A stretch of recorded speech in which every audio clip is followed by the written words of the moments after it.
వానాకాలం సీజన్ ప్రారంభమైంది. రైతులకు సోయా విత్తనాలు ఇవ్వాలనే సోయి రేవంత్ సర్కారుకు లేదు. గత 15 రోజుల నుంచి విత్తనాల కోసం సంగారెడ్డి జిల్లా కోహిర్ మండలం గురుజువాడ రైతులు ఎదురు చూశారు. లాభం లేదనుకుని కర్ణాటక నుంచి విత్తనాలు తీసుకొచ్చారు.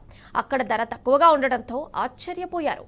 ఇక్కడ సోయా విత్తనాల బ్యాగు 3,500 రూపాయల వరకు ఉంది. కర్ణాటకలో మాత్రం 2,300 రూపాయలు మాత్రమే ఉంది. విత్తనాలు తీసుకొని వస్తుండగా వ్యవసాయ అధికారులు ప్రశ్నించారు. అధికారుల తీరుపై రైతులు బగ్గుమన్నారు. మీరు సప్లై చేయరు, పొరుగు రాష్ట్రం నుంచి తీసుకొస్తే ఎందుకు అడ్డుకుంటారని రైతులు ఆగ్రహం వ్యక్తం చేశారు. వ్యవసాయ శాఖ అధికారులతో రైతులకు తీవ్ర వాగ్వివాదం జరిగింది. అధికారుల తీరును నిరసిస్తూ రహదారిపై గురుజువాడ రైతులు బైఠాయించి నిరసన తెలిపారు.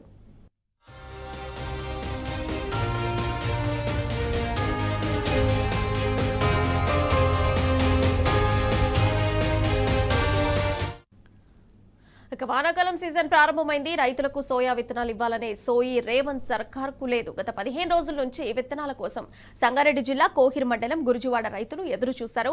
ఇక ఈ అంశానికి సంబంధించిన సమాచారం మా ప్రతినిధి రంగాచారి ఫోన్ల ద్వారా అందిస్తారు. అయితే రంగాచారి, చెప్పండి రైతులు ఎదుర్కొంటున్నటువంటి సమస్యల గురించి. Good evening Priya. ఇది సంగారెడ్డి జిల్లా జహీరాబాద్ ప్రాంతంలో తీవ్రమైనటువంటి సోయాబీన్ విత్తనాల కొరత ఉన్నది. ఆ ప్రాంతంలో ఎక్కువగా రైతులు సోయాబీన్ పంటలు పండిస్తూ ఉంటారు. ప్రతి వర్షాకాలం ప్రధానంగా ఈ పంటను వేయడం అనేది ఆ ప్రాంతానికి సంబంధించిన రైతుల ఆనవాయితీగా వస్తూ ఉన్నది. ముఖ్యంగా కోహిర్ మండలంలో పెద్ద ఎత్తున ఈ పంటలు పండించడం అనేది చాలా సంప్రదాయబద్ధంగా వస్తున్న విషయం. అయితే వర్షాకాలం ప్రారంభమై ఇప్పటి వరకు కూడా ఇంకా 15-20 రోజులు అవుతున్నాయి. ముందస్తుగానే కొంత వర్షాలు కురిసిన నేపథ్యంలో రైతులంతా కూడా దుక్కులు దున్నుకుని వ్యవసాయ పంటలు వేసేందుకు సిద్ధమవుతున్నటువంటి నేపథ్యంలో ఇప్పటి వరకు కూడా ఈ ప్రభుత్వం ఆ ప్రాంతానికి సోయాబీన్ విత్తనాల పంపిణీకి సంబంధించిన చర్యలు చేపట్టలేదు.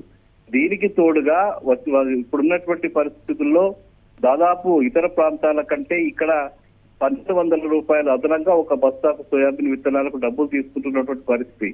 సాధారణంగా ఇతర ప్రాంతాల్లో 2,200 ఉన్నటువంటి సోయాబీన్ మిగతా ప్రాంతాల్లో మిగతా రాష్ట్రాల్లో 3,500 వరకు, మిగతా ప్రాంతాల్లో 3,500, ఇక్కడ ఉన్నటువంటి 3,500 ఉంటే మిగతా ప్రాంతాల్లో 2,200కి వస్తున్నటువంటి పరిస్థితి నెలకొని ఉన్నది. ఈ నేపథ్యంలో ఇక్కడనేమో కోహిర్ ప్రాంతానికి సంబంధించిన గురుజువాడ రైతులంతా కూడా చాలా రోజులుగా ఇటు సోయాబీన్ విత్తనాల కోసం ఎదురు చూస్తూ వ్యవసాయ అధికారుల చుట్టూ తిరుగుతున్నటువంటి పరిస్థితి ఈ ప్రాంతంలో ఉన్నది. ఇప్పటి వరకు సరైనటువంటి స్పందన లేకుండా విత్తనాలకు సంబంధించి స్పష్టత ఇవ్వకపోవడం ఫలితంగా రైతులంతా కూడా పక్కనే ఉన్నటువంటి కర్ణాటక రాష్ట్ర పరిధిలో ఉన్నటువంటి బీదర్ ప్రాంతానికి ఇతర ప్రాంతాలకు వెళ్లి వాళ్ళు విత్తనాలు తెచ్చుకుంటున్నారు. అక్కడ విత్తనాల రేటు కూడా దాదాపు ఇక్కడి కంటే 1,200 రూపాయలు తక్కువగా ఉన్నట్టుగా వాళ్ళకి సమాచారం ఉంది. అట్లాగే నాణ్యమైన విత్తనాలు ఉన్నట్టుగా వాళ్ళకి సమాచారం ఉంది. ఎందుకంటే గతంలో కూడా అక్కడి నుంచి తెచ్చుకుని పండించిన పంటలకు సంబంధించి వాళ్ళు పెద్ద ఎత్తున దిగుబడులు వచ్చినట్టుగా వాళ్ళు రైతులు చెప్తున్న పరిస్థితి ఉంది. ఈ నేపథ్యంలోనే అక్కడికి వెళ్లి దాదాపు 1,200 రూపాయలు తక్కువగా వస్తున్నటువంటి సోయాబీన్ విత్తనాలకు సంబంధించి రైతులంతా ఒక 10 మంది రైతులు కలిసి ఒక వ్యాన్ లో వేసుకుని గ్రామానికి తీసుకువచ్చారు.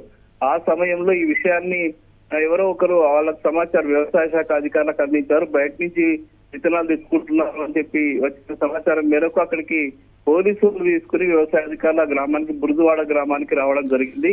రావడంతోనే వాళ్ళు ఆ వాహనాన్ని సీజ్ చేయడం కోసం ఒక ప్రయత్నం అయితే చేశారు. ఇక్కడ బయట నుంచి మీరు ఎందుకు తెచ్చుకుంటున్నారు అని చెప్పి వాళ్ళని బెదిరించి, తీసుకురావద్దని చెప్పి బెదిరించి సీజ్ చేయడానికి ప్రయత్నం చేసిన నేపథ్యంలో రైతులంతా పెద్ద ఎత్తున నిరసన వ్యక్తం చేసి మీరు ఇవ్వరు, మరో చోటు నుంచి తెచ్చుకొని ఇవ్వరు, ఇక్కడ ఇస్తున్నటువంటి విత్తనాలు దాదాపు 1,200 రూపాయలు ఎక్కువ ధరకు అమ్ముతున్నారు అని చెప్పి పెద్ద ఎత్తున ఆందోళన దిగి రైతులంతా కూడా గ్రామం వద్దనే బైఠాయించి ఆందోళన చేసిన నేపథ్యంలో దిగి వచ్చిన వ్యవసాయ అధికారులు అక్కడి నుంచి వెళ్లిపోవాల్సిన అనివార్య పరిస్థితి ఏర్పడింది.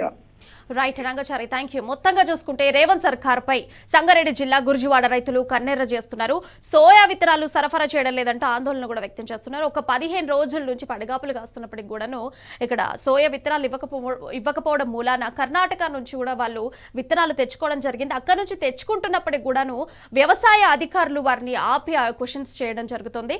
మీరు ఇవ్వరు, ఇంకొక దగ్గర నుంచి కూడా తెచ్చుకొని ఇవ్వరు అనేటువంటి అంశాన్ని రైతులు చెప్తూ బగ్గుమంటున్నారు కాంగ్రెస్ ప్రభుత్వం మీద.